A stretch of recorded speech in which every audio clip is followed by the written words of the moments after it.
भैया के तरफ से प्रणाम। अरे भौजी सुना कविता अरे भौजी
सूचना प्रसारण मंत्रालय से खबर आई है। अखिलेश भैया इधर आ जाइए, या बैठे हैं संजय भाई।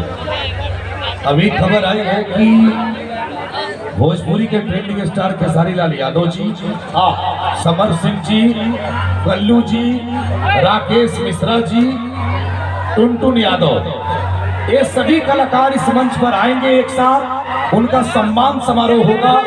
इसके बाद कार्यक्रम फिर चलेगा, लेकिन सृष्टि को मैं रोक नहीं रहा हूँ। सृष्टि तुम दिल के साथ गाओ। एक बार जोरदार ताली बजाइए इस लड़की के लिए। और अरुण भैया एडवोकेट साहब, आपका बहुत बहुत आभार, आप यहाँ पधारे। और सभी गणमान्य लोग एक बार दोनों हाथ ऊपर उठा दीजिए पूरा पूरा। एक बार बोलिए सच्चे दरबार की जय।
दिया हो